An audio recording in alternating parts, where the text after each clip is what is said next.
जात पवन सुत देवन देखा, जाने कहूँ बल बुद्धि विशेषा। सुरसा नाम अहि के माता, पठई आई कहीं तेहि बाता। देवताओं ने पवन पुत्र हनुमान जी को जाते हुए देखा। उनकी विशेष बल बुद्धि को जानने के लिए उन्होंने सुरसा नामक सर्पों की माता को भेजा। उसने आकर हनुमान जी से यह बात कही।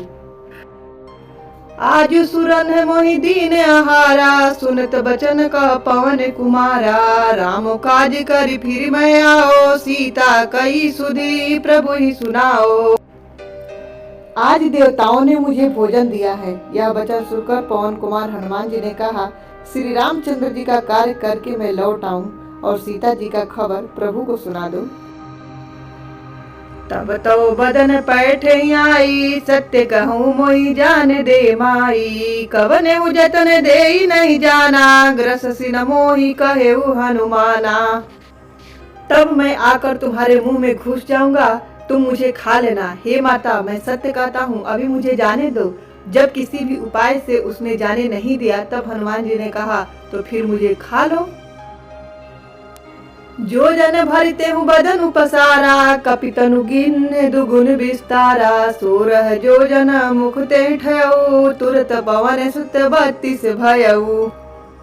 उसने योजन भर यानी 4 कोस में मुंह फैलाया। तब हनुमान जी ने अपने शरीर को उससे दुना बढ़ा लिया।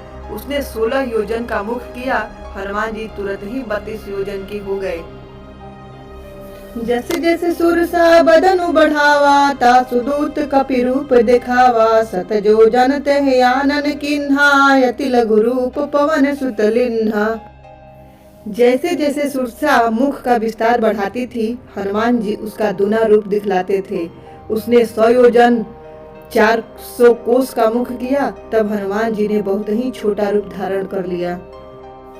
बदन पठहि पुनि बाहिर आवा, मागा विदाता ही सुरुनावा। मोहि सुरन तेहि लागी पठावा, बुद्धि बल मर्म तोर मैं पावा। और उसके मुंह में घुसकर तुरंत फिर बाहर निकल आए और उसे सिर नवाकर विदा मांगने लगे। उसने कहा, मैं तुम्हारे बुद्धि बल का भेद पा लिया, जिसके लिए तुम देवताओं ने मुझे भेजा था। राम काज सब करिहूँ, तुम बल बुद्धि निधान। आशीष दे गई सो हर्ष चले हनुमान। तुम श्री रामचंद्र जी का सब कार्य करोगे, क्योंकि तुम बल बुद्धि के भंडार हो। यह आशीर्वाद देकर वह चली गई। तब हनुमान जी हर्षित होकर चले। प्रविशि नगर की जय सब काजा, हृदय राखी कौशलपुर राजा। गरल सुधारी पुकरई मिताई, गोपत सिंधु अनल शीतलाई। किसी भी कार्य को करने से पूर्व प्रभु श्री राम जी का स्मरण करने से सफलता प्राप्त होगी। जो भी ऐसा करता है उसके लिए विष भी अमृत बन जाता है, शत्रु मित्र बन जाते हैं, समुद्र गाय के खूर के जैसा हो जाता है, अग्नि में शीतलता उत्पन्न हो जाती है। इसलिए हर दोहा करने के बाद ये चौपाई को जरूर करें।